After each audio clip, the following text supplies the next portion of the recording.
Kia ora folks, my name's Andrew. I am a ski guide that's registered with the New Zealand Mountain Guides Association. I'll be taking you through the gear that you require for an upcoming trip or course that you have booked with us. The weather and conditions in New Zealand could be best described as dynamic, and with that we need you to be dynamic too. But there's a fine balance between what's required and the weight available. We'll start with our clothing layering system. On the skin, we are going to have either a merino or a synthetic layer. Absolutely no cotton.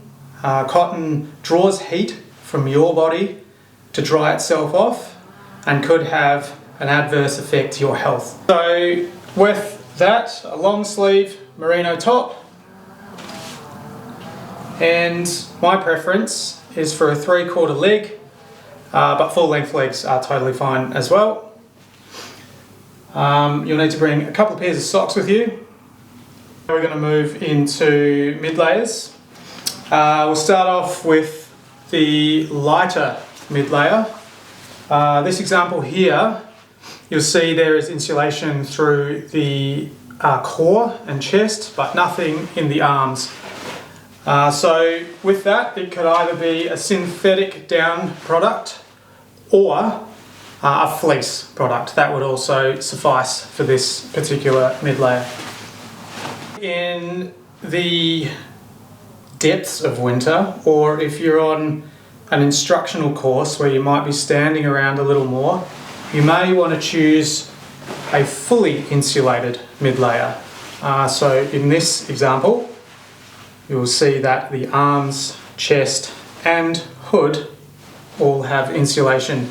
This one, like the previous example, is synthetic, so you can move around and you will not affect the quality or performance of the insulation. And lastly, if you're going to do a multi-day trip with us, bring along some feather down. This product is really good for when we're sitting around in the huts and or tent to keep you warm.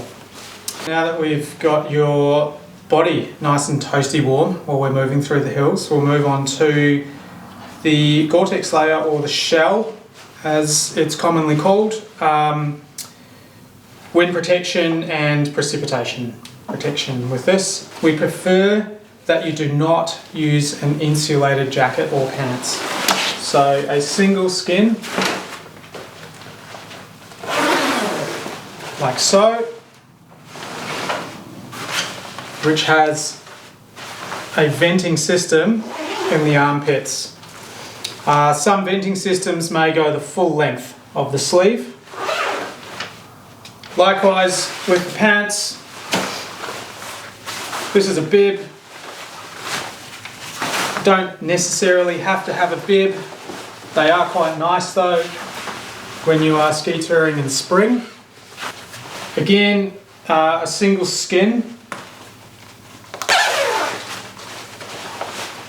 Some garments that you may prefer for glacier trips or even multi-day trips in the spring.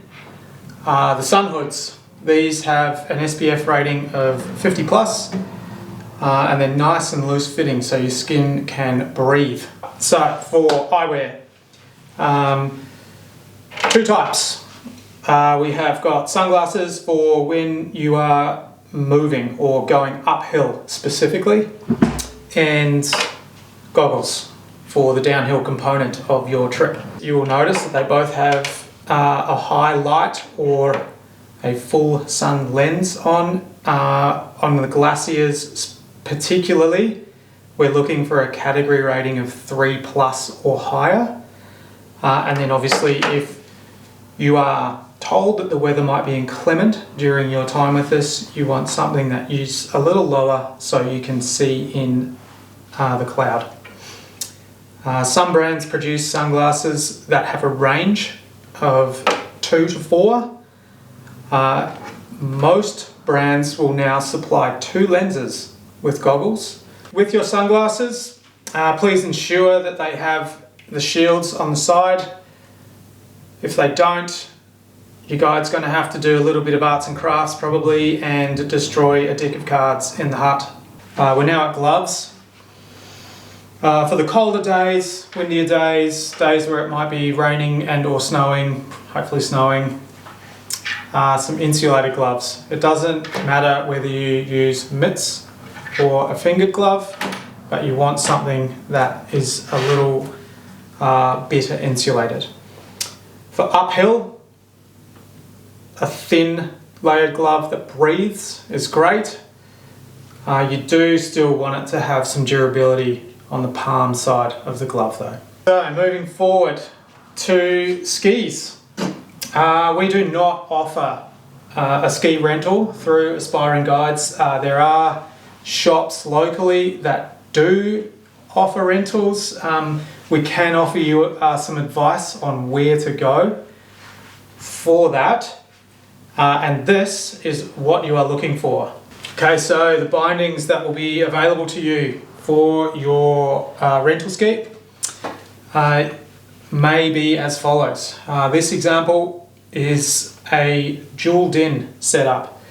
It does still, however, have the pin insertion for your boot to pivot as you walk uphill. Alternatively, you could go with the lightweight variation. Generally, these have only got the din setting on the heel piece. However, some brands now offer that through the toe as well. These bindings are significantly lighter than the larger components of the dual din setup. With that, please get ski crampons with your skis. The conditions in New Zealand can be quite firm at times. And these will come in really, really handy, and essentially you won't get turned around on your day. Your skins, please make sure that they fit your skis before you leave the shop. To do that, get the person who is renting you the skis to put them on in front of you, and you want to make sure that the complete edge on both sides of the ski is visible with the skin on. We'll talk about ski wets. As I just mentioned, the conditions can be quite firm here in New Zealand, so you don't necessarily need to bring a ski with a width for cold dry snow like you'd find in Japan, for example. Generally speaking, over here, something between 100 and 110 width would be ideal and would suit most of the conditions that we get in New Zealand. Alright, moving on to ski boots. Traditionally, ski boots have got both the toe and the heel welt. Some more modern adaptations do not have that on the toe. This is a much lighter boot, and it is probably better for uphill performance than downhill performance. If you do have a boot with the toe welt, you can put it into either this dual din setting binding or the lighter weight pin and heel piece. If you have a boot that does not have the toe welt, you can only go into the pin and heel piece setup. With your ski touring ski boot, we would expect you to come to us with a boot that has a walking function. So please do not turn up here with an alpine ski boot. We will ask you to go and rent a ski boot in that case. There will be a lever either on the back or the side of the ski boot that you can unlock.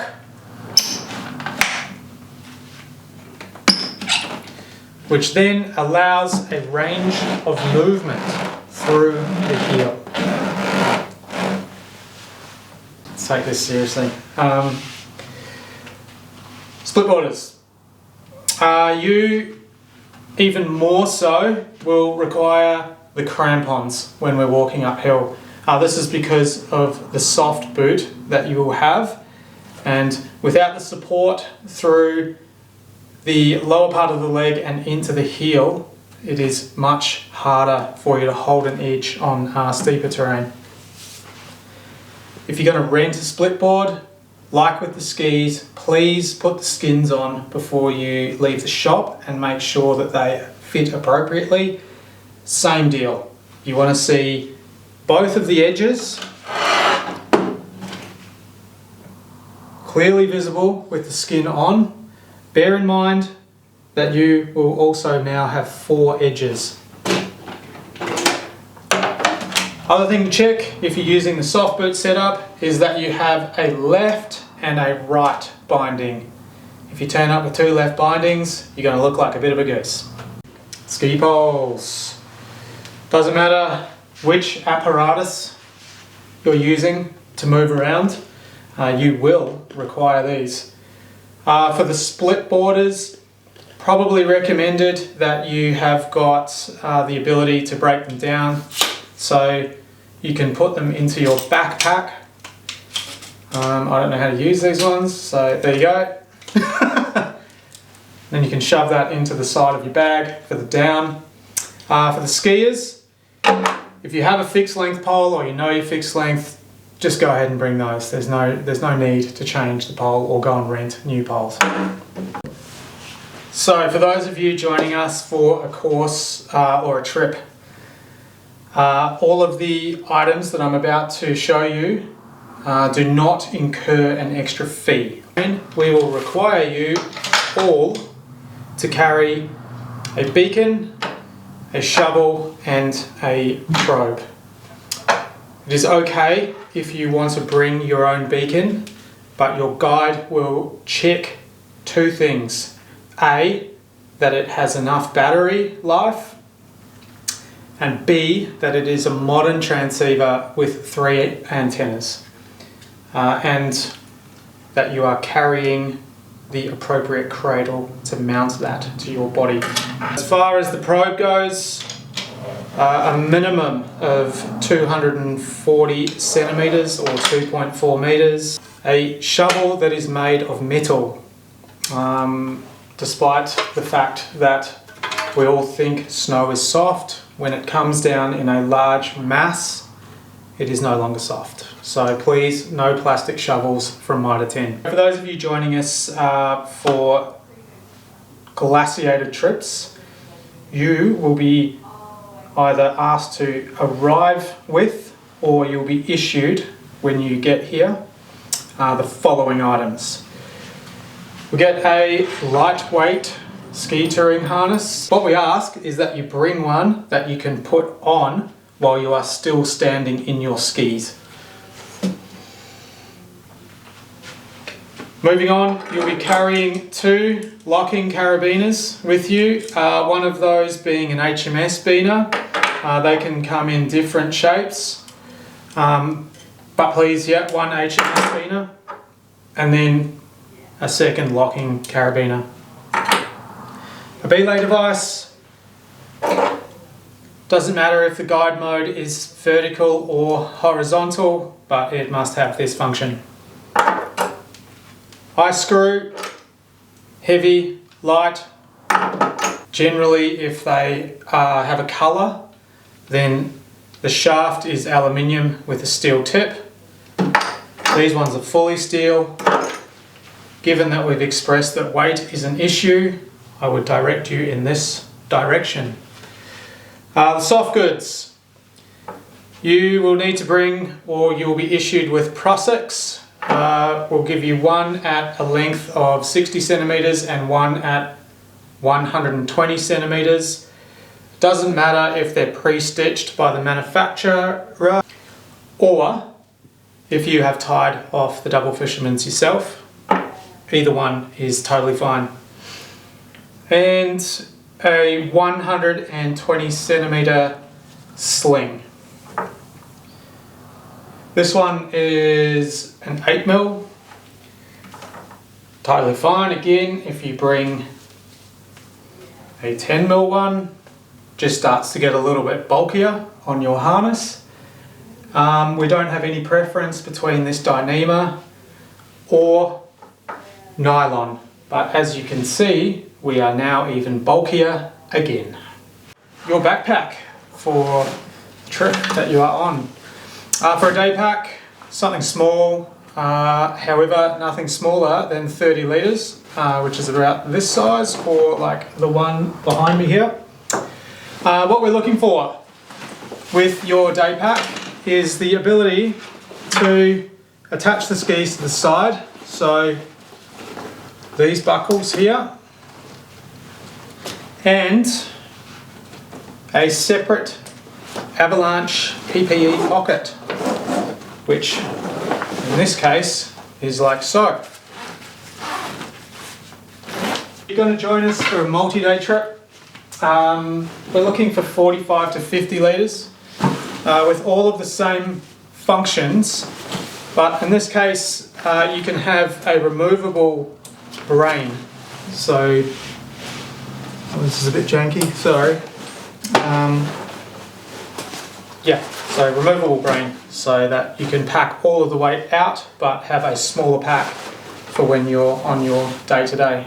And for fly in, fly out trips, all that we would ask is that you have a 30 litre backpack, like the original one that I showed you, and then a duffel bag, 20 to 30 litres should suffice for all of your overnight gear.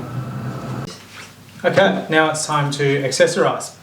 So you're going to want water when you're out in the hills with us. We recommend that you bring at least 1 litre per day.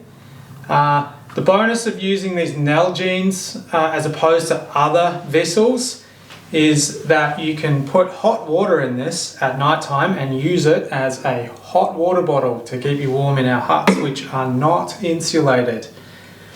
A head torch, please do your best to ensure that this has the red light function. If we're going to leave early and other occupants of the hut are going to stay in bed, it's a common courtesy to use the red light rather than shining the white light as they're continuing to sleep.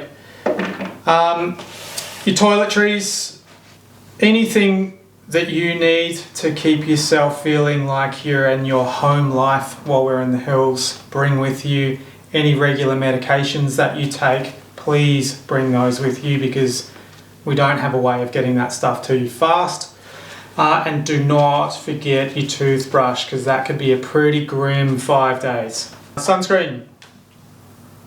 Make it as compact as possible and the highest FPF rating as possible, because we don't have an ozone layer here in New Zealand and the sun will get you.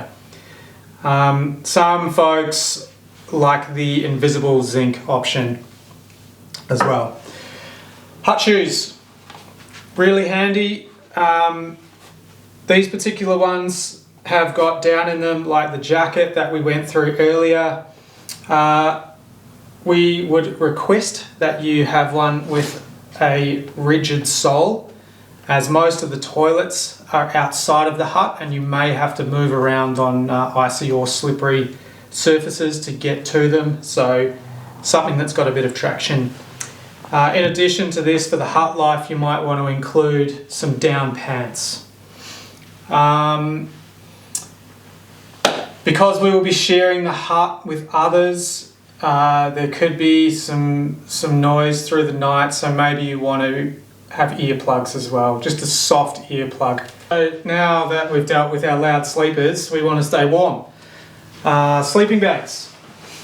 Our recommendation is that you have a sleeping bag that is rated to at least -5. A 3-season sleeping bag is totally fine. User's choice, really, with regards to down and synthetic, but be aware that it can get quite humid in a hut or even in a tent, so maybe the synthetic is better performing in that environment than a down, but as I say, user's choice. A pillow, there are no pillows in the huts, so if you want a pillow, a little small blow-up one will be the go there. Okay, I know that's a lot of information and a hell of a lot of gear that we've just gone through. Your guide will go through all the gear that you need in the pre-trip guides meeting before you go out the door, which will specify exactly what you need. This will also give them an opportunity to have a look at your gear and either pare it down a little bit or provide solutions that may be a better option for your trip. If you have any questions about your trip or about the gear that you are going to bring with you on the trip, please don't hesitate to get in contact with our team for the trip.